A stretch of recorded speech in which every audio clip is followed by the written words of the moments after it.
Fine. I just got all hooked up after everybody left. All right, how's everybody doing today? Should be a clipboard going around. And we're going to go over today podcasting tips and tricks. There's my name, Chuck Conkle. If you don't know me, I think I know everyone in here. I believe so. No, don't worry about that. I had to put it in a certain envelope. So, oh, does it? They gave me the wrong one. I guess you do need the right one, don't you? Here it is. Nope, that's the wrong one too. I'll find it. I'll just do a switcheroozy. I guess he didn't fill that one out. Thank you for recognizing that. So we'll start the clipboard from the back and work our way to the front. There's that. Oh, you know he was on here, or did they got to know it all? I don't think they got to that. So yeah, go ahead and put that one on there. That's fine. All right. Well, how's everybody doing this morning? Doing okay? How many currently has ever adventured into podcasting? Raise your hand. You've done some type of podcasting ever? I know Scott has. Anybody else? Okay, good. Well, I kind of want to know where you're at as an audience. So today we're going to go over to the agenda here is uses a podcast, software and equipment that's needed, distribution options, tips for integrating podcasts into Eagle. And I guess I'll start off real quick, telling a little bit about myself and how I got started. It's probably about second year here on campus, which was 9 years ago. A student of mine needed help with a tutorial that I was teaching in programming. I teach Windows programming. And I created a video. I found some software to take a video of my screen along with an audio of my voice so they could learn whatever concept it was that I was teaching them. And from that adventure sprouted my passion for podcasting, because the student totally turned around as far as the light came on, which everybody has happen in class, but the whole reason the light came on for this student was because of the podcast I created. They could watch it over and over again, rewind it, fast forward it.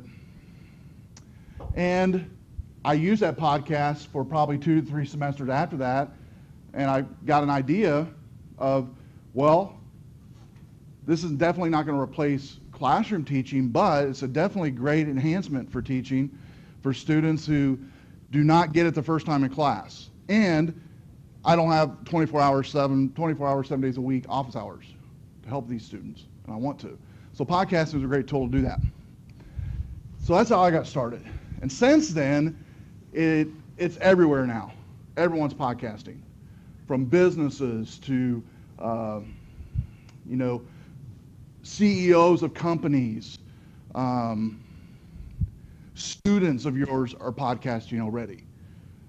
And it seems like education is kind of like the last one to jump on the bandwagon, it seems like.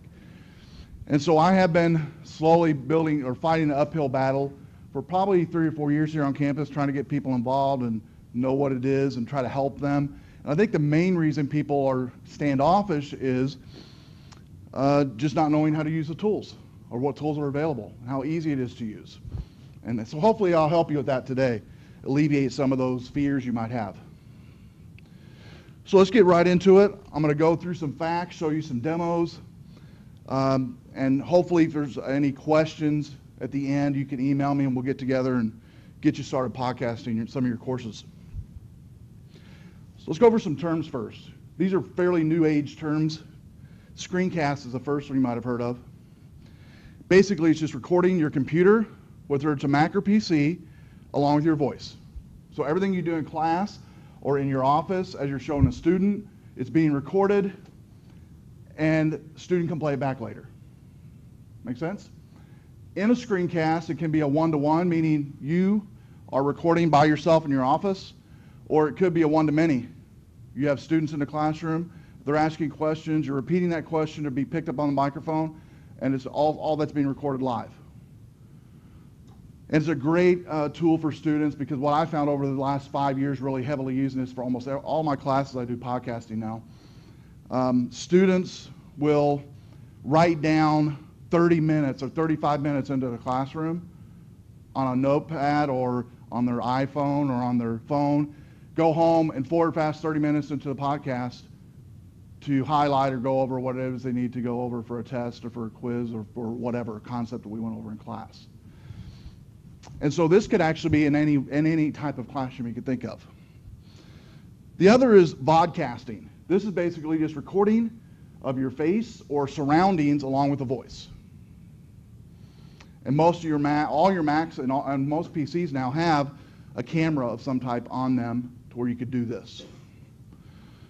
AudioCast is the last one that's really not used much, but I mention it. It's just recording of your voice only. And we'll talk about some uses of all these. So here's some uses of podcasting, and this is not exhaustive by any shape, imagination. Weekly announcements is one way I do in some classes. Every Monday, they have a podcast of what they're doing that week. I go over Eagle, how to get into documents, how to go into Dropbox. If it's a step-by-step thing, here's what you do, here's what it should look like when you're finished. Done. Assignment walkthrough, walking through assignment from beginning to end. Assignment feedback or assessment feedback, this one's I just started doing. Having the students work in front of me on my computer screen and doing a screencast with my feedback on the screencast and giving it to the student immediately. They can have not only a grade, but one of the things lacking, especially in computer science, is for programming, is when I grade something, sometimes they don't quite understand totally what it was they were missing with just a rubric page or something I fill out, which I used to do.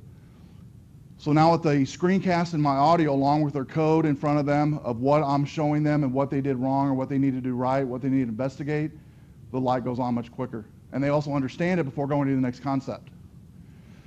So many times on assessment, especially in programming and in other fields I'm sure, if students don't understand how they're assessed and why they're assessed the way they were, they're not going to get the next level, next step in that course. And so this has helped tremendously. For courses that, and a lot of you may teach courses like this, you cover a subject, you go to the next week, you don't go back to that subject. You're building each week. You don't have time in a 16-week, 15-week session. So this type of assessment feedback is critical. I don't teach English. I don't teach history, but I'm thinking this would even be good for those type of courses. Markup with red pen on a paper says something, but having audio with markup, I think speaks even more volumes to some students. Sometimes they see the marking, I've had some of them say to me, they see it just blur on a page, they don't really get what it's talking about. I'm more of an audio learner and visual, which a lot of students are, and this type of thing would help as far as just getting feedback assessment before going to the next level. And what's great about it too is they can rewind it and forward fast as many times as they want to. When I was going to college, the way I used to do it was, we didn't have podcasts back then. I would write the notes down, record the audio of the lecture in class with the instructor's permission, then go home and type the notes on my typewriter while I was listening to the lecture again to get the content in long-term memory. And so I do that over and over again. So basically that's what podcasting is doing, is having some students that need it. Not all my students do this and use podcasts, but I would say 50 to 60% of my students watch the podcast on a weekly basis. And we'll talk about some ways that you can integrate it to actually include all your students. Student interaction is a new one too. Like I said at first, students now create podcasts or know how to do it, probably better than you. And that's somewhat intimidating too for faculty. But utilize your students. UW-Madison was one of the first campuses here locally that began doing podcasting. Students were totally in charge of doing the entire session, starting the recording, getting the mics ready, packaging the podcast after the session was over, and uploading it to iTunes U for the instructor. This instructor basically would have a proctor each semester that was a sharp, techie kid that would basically do it. And that was his job, and got an extra credit for doing it. And so it worked well. And so if you're not technologically savvy, you might think about having a student of yours each semester help you.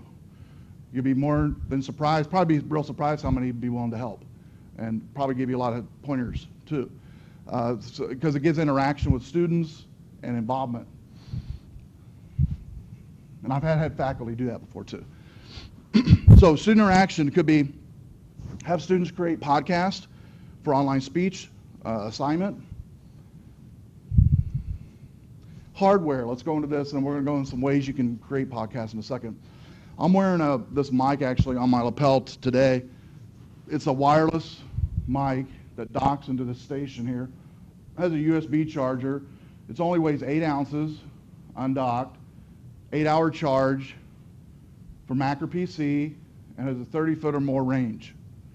And what's great about this microphone is when students ask a question, it does not pick it up on the microphone. I have to repeat it, because that way the student's voice is not on the actual recording, which could get in the future maybe into some legal things, legal matters, possibly, I don't know. We haven't had any issues thus far. But this type of microphone kind of solves that problem, because it only picks it up from right here. Beyond that, it doesn't pick up any voice. And so this is a great microphone. It's about $160. There's been divisions that have bought this microphone and shared it amongst each other. But I use it so much that I just bit the bullet and finally got one. And in fact, I found it went to a conference once for Apple, and a guy was using one of these. It was a speaker. And he had just come back from a conference where they gave these away for free, believe it or not. And so I had never heard about this before that conference. And I've had it for 3 years now, and it's never given me one problem. You just plug it in and it works. No drivers to load or anything. It's just great. And I'll let you look at mine maybe before you leave. You can play with it. Do what now? You can request it in your division. Put a request in for this equipment, like all divisions do. Say, I'd like to have this to teach with. Sure, you can definitely do that. Mm-hmm. Yeah, put it in your budget.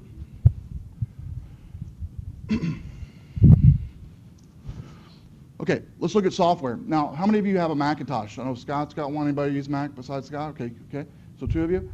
Okay, well, you guys already know this probably, but in the Mac world, QuickTime Player with the new operating system now has built-in ability to do what's called screen recording. You can record the screen locally using QuickTime, and it picks up the screen along with your voice, any microphone you have connected, either the internal mic or a wireless mic like this. Windows user, I put this one down. I have used this on the Windows side. Camtasia, or it's Cam Studio is the name of it. Totally free software. I love free stuff. This is totally free. It'll record your screen actions along with voice. And then you can package that and upload it, which we'll talk about some places to upload these podcasts. So again, Mac is QuickTime, Windows is Cam Studio. The one I use all year, and I have been using now since probably the beginning of last fall exclusively, whether I'm on Mac or PC, is this one right here. Screencastomatic is an online application that is easy to use. It has 2 account types. One's a free account that allows you to create a screencast for 15 minutes, $9 a year for an hour podcast, which is plenty for most faculty. And then what's great about this too is you can upload it to YouTube immediately after you're done, or you can download it and save it to your desktop immediately as well.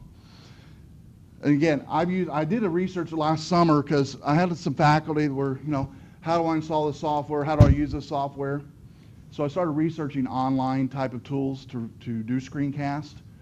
This one's above and beyond all other offerings out there right now, as far as easeability, any web browser, Firefox, Safari, Mac, PC, even works on Linux operating system.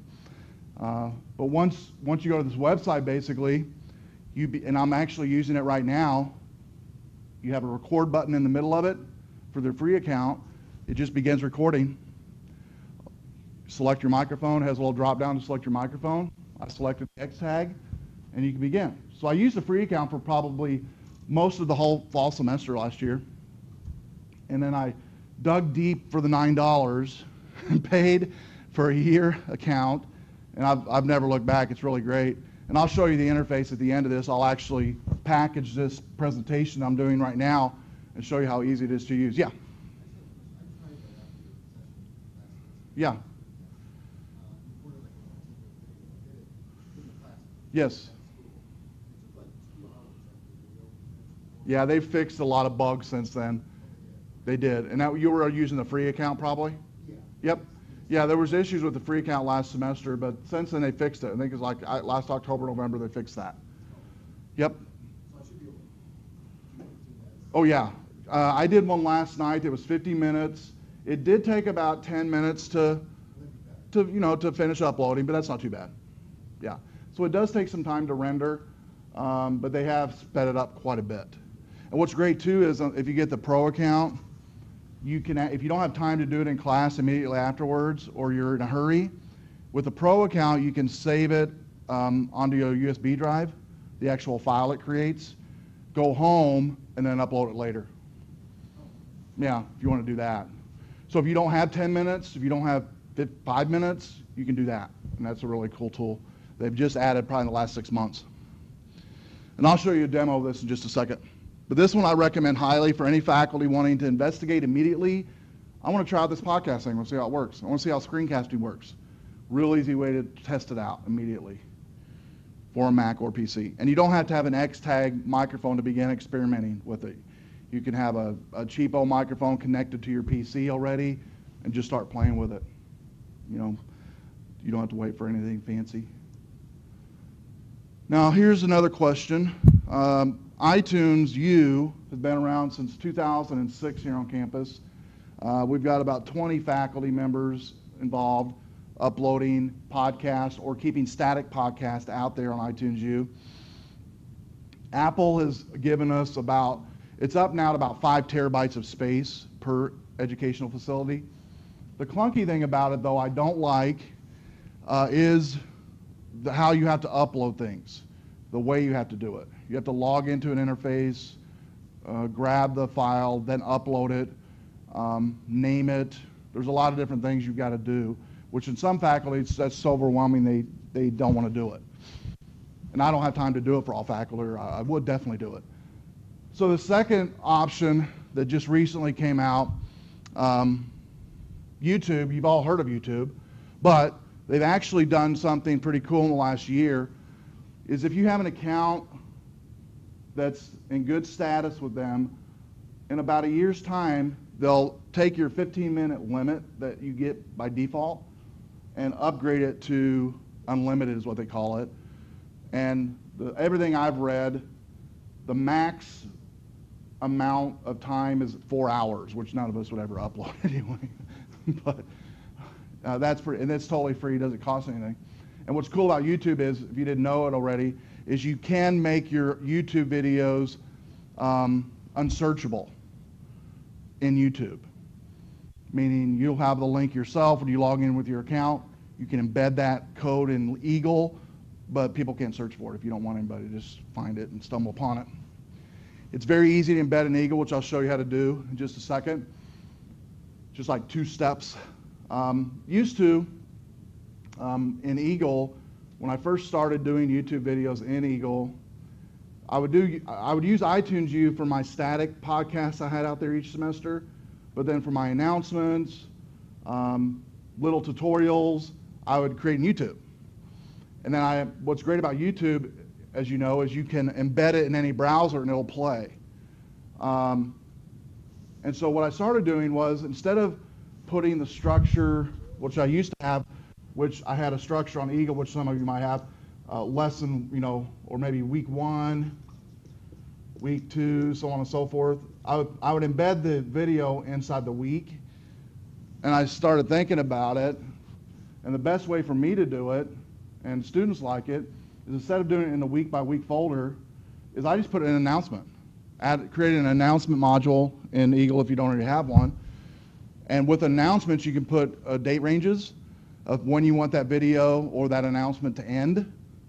and it ends. So if you want to end in 7 days from now, it ends, and they don't see it anymore. And go on to the next, and you can post the next announcement video. And so when they immediately come to Eagle, I'll show you in a second, they see that video immediately each week of what that week's announcement is or whatever it is you want to tell them about the assignments coming up. So let's go over some tips and tricks of podcasting. These are some things that complement your course that you might have had questions about. Why should I implement them? How are they going to complement my course? Here are some I found myself and some from the web. Relate real-world experiences. There was a conference I went to last year where I took my video camera along with me and did a course section podcast live in Vegas and had it posted that night, and students had to reply to some questions by the next morning. And so I was actually teaching a class while I was in Vegas doing podcasting. And that was kind of cool.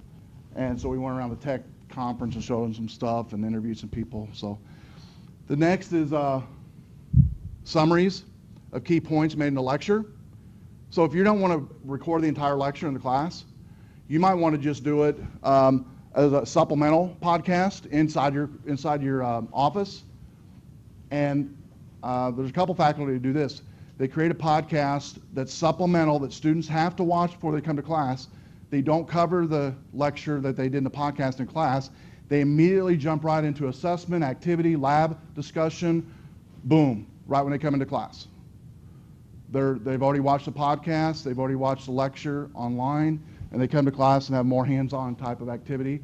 And some are actually helping students with their assignments in class versus office hours because they've watched the podcast outside of class before they came to class. So that's an idea too that you can throw in there. I've used it to new material that I can't cover in class, or supplemental material, create a podcast for that outside of class. Summarizing a point that students may have had trouble with understanding.